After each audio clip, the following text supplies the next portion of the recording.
Yo, what's up mga kabosing? Welcome back sa aking YouTube channel, Chris TV or FW. What's up?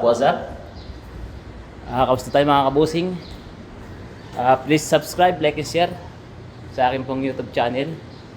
For today's video po mga kabosing, ako po ay papasok pang araw sa loob po ng 3 years. Ngayon lang po ulit makakapag pang araw. Kaya mga kabosing, tara samahan niyo ako. Let's go! Yun mga kabosing, sa loob ng 3 years ngayon lang ulit makapag-ang pang-araw mga kabosing. So ang hirap ng schedule na panggabi. So madadali ang buhay natin dyan.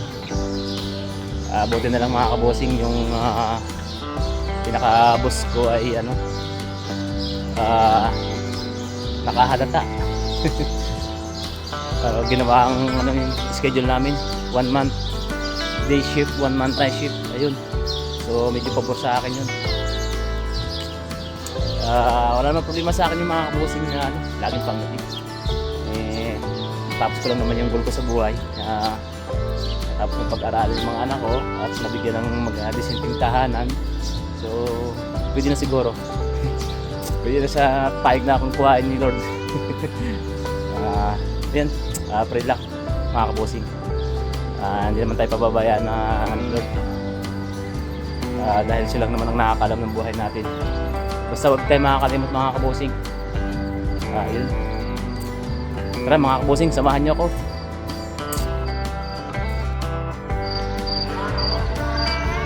Mga kabosing, napakatahimik. Halos walang tao. Check time mga kabosing, 5:40 in the morning in Saudi.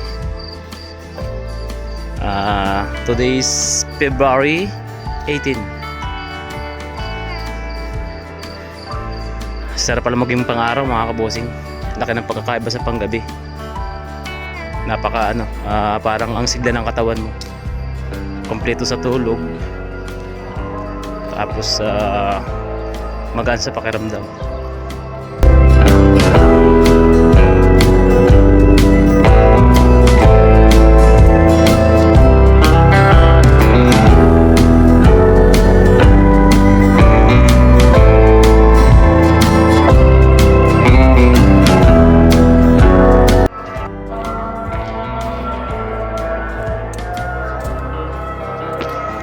Ayun mga kabosing, sobrang namiss ko yung pang-araw.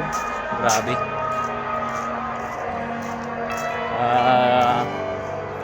Sa loob ng 3 years talaga mga kabosing, ngayon lang ako nakapag-pang-araw. Grabe. Ang laki ng pagkakaiba mga kabosing. Sarap ng pakiramdam pag pang-araw. Sarap kumilos. Nakakatulog ka ng maayos. Maganda yung pakiramdam basta mga kabosing. Yung katawan mo talagang masigla. So ayun, kamusta tayo mga kabosing? Sana po ay nasa mabuti tayong kalagayan sa palig ng mundo. Yun, masaya ako mga kabosing. Sana ay nasa maayos lang kayo mga kabosing. Laban lang sa mga problemang dumaraan. Talagang kasama sa buhay natin yan.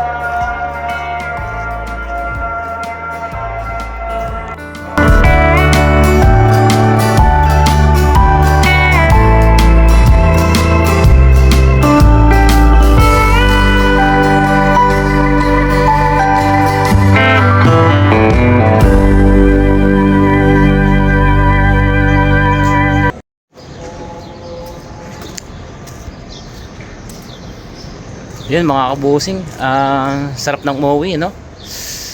Sarap na magbakasyon. So, 3 years na kasi ako mga kabosing, hindi nakapagbakasyon. Pero may mga kadahilanan naman yun mga kabosing. Kasi mahirap na talaga pag may college ka na. Yung gusto mong magbakasyon na every year, hindi mo magagawa kasi wala kang pirang mauwi. Pero nasa na lang, tuition fees na lang. Mahirap na rin mga kabos yung may college, kailangan doble kahit talaga. So kaya medyo natagalan tayo dito, hindi nakapagbakasyon. 3 years na. Eh, nakakamiss naman sila, mga bata. Tapos yung Pilipinas syempre. Namimiss ko na rin yung ah, sariling atin. Ano ba yung mga pagbabago at nangyayari sa Pilipinas, eh, hindi natin alam. So ayun, hindi ko pa alam mga kabosing kung kailan tayo uuwi ng Pilipinas. Eh, yung panganay ko kasi isang taon pang gugugulin para makatapos. So ang hirap ng sitwasyon na may pinag-aaral ka na. Kaya sa mga kabataan dyan na may nagpapaaral pa na mga magulang, kamag-anak, so samantalahin nyo na samantalahin mo yung mga pagkakataong ganito, may nagpapaaral pa. So talagang yan, kailangan natin sa buhay yan. Wala kasi pinag-aralan, eh anuhin ka na lang, bubulihin ka na lang, tsaka hindi magiging maayos ang buhay natin mga kabataan. Kaya sikapin natin na habang may nagpapaaral pa, go lang ng go. Yan lang po mapapayo ng ating Chris Boss TV. So ayan mga kabosing, at malapit na ako sa aking shuttle. So bibiyahe na kami.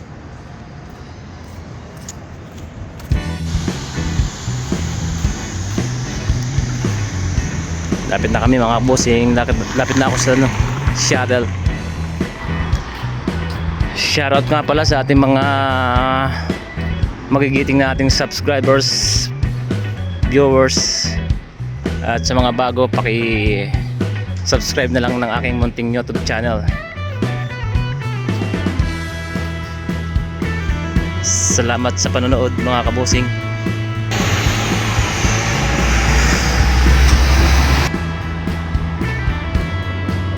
Tawid tayo.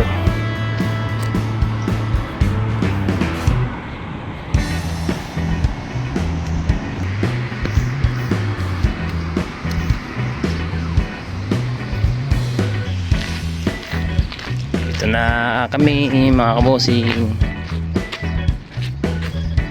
Medyo madilim lang yung parking, bus parking namin. Dilim.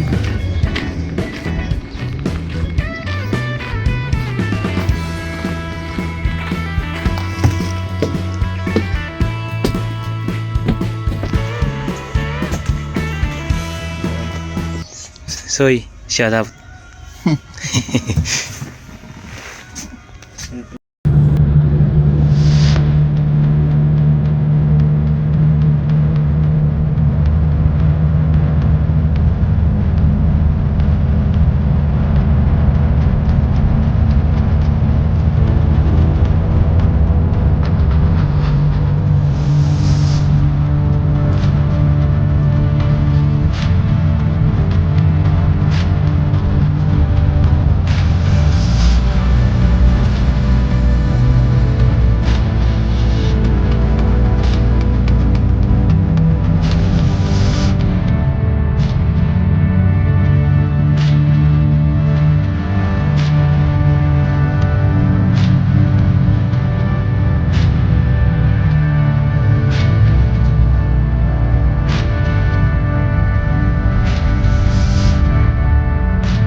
A few moments later.